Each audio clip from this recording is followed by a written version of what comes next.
In the first video, we have classified our fragments with respect to the instrumentation.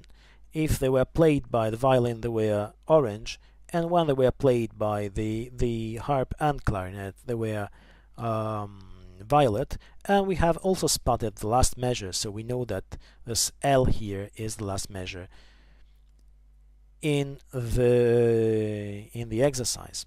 Very well. Now we need to classify these fragments even further to put them in the correct order. So we need some other criteria, unless we want to try it by trial and error or just by ear, but it's better to find out some other things there. And a first one that I want you to notice is the fact that the dynamics are changing with a pattern. The harp starts pianissimo, and the violin answers pianissimo as well. Then, I'm sorry I covered these, but there is a piano there, and there is another piano there, which becomes a mezzo piano, which is not really a mezzo forte, but it's stronger than a piano.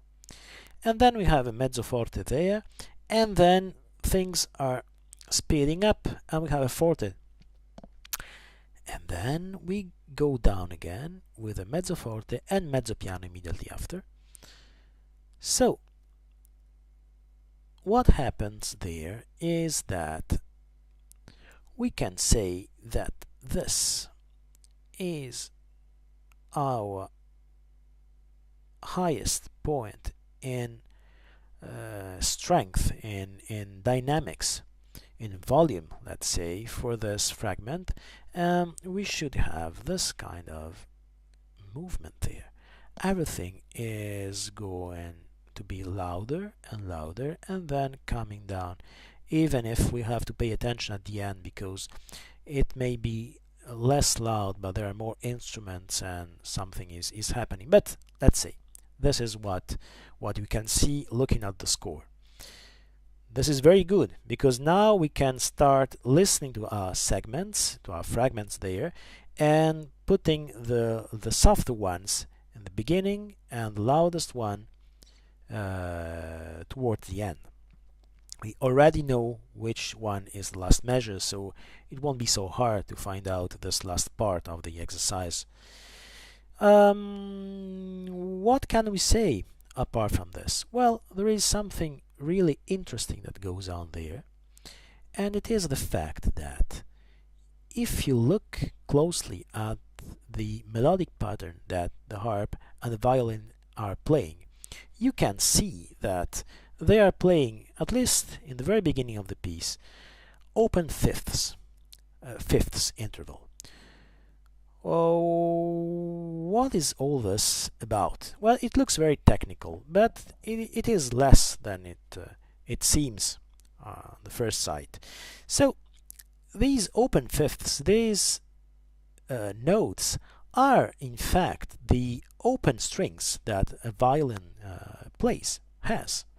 So if a violin player plays his instrument or her instrument without putting any finger of the left hand on it, you will have these notes: a low G, then an E, and then an A, and to finish an E up there.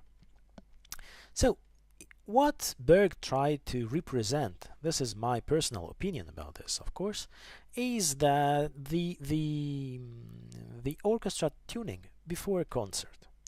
So you have these open strings that string players always play to tune themselves with the oboe, which is the reference for tuning. And you have these open strings that are played there, and then you find these open strings once again a bit later there, and will find them a fifth higher.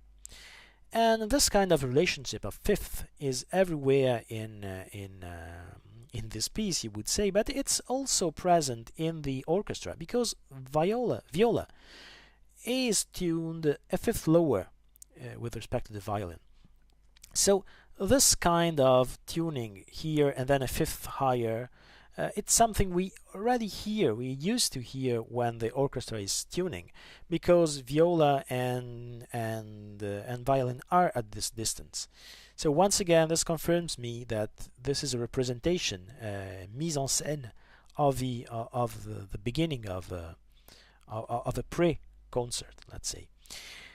What happens in these intervals is that these fifths are distorted, they are augmented, they are enlarged, and this is once again what happens when the instrumentalists tune their pegs to catch the right pitch for their strings, and it's just distributed in time if you want, because you have all the notes there and then all the notes modified and then all the notes in tune again and then they are modified again.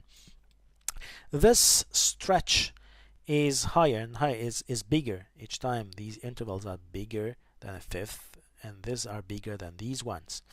And the harp mimics the same kind of behavior actually. So it starts with fifths. We can find fifths there again, apart from the first note, which is a bit of an exception. Okay. And then there again, our fifths, and then we have fifths there and fifths there. Okay.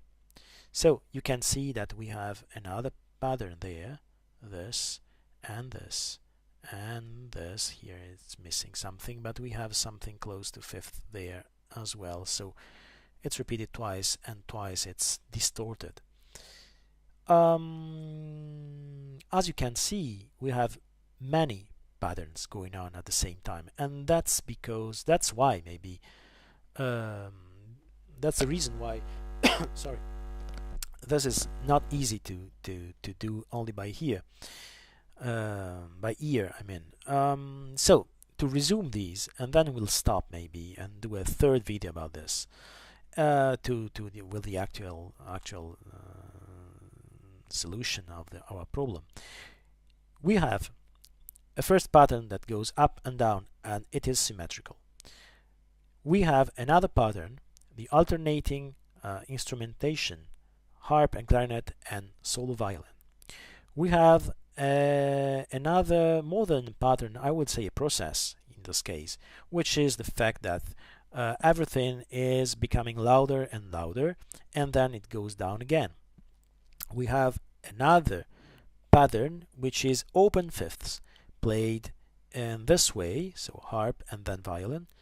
Then you have a distorted version of this melodic profile, so a variation on this melodic profile, and then you have another time there is open fifths and then distortion and then open fifths, and this is the last thing I would like to point out. All these notes are globally going up, so we are getting higher in pitch, and then when we are there we are going lower and much lower than we started.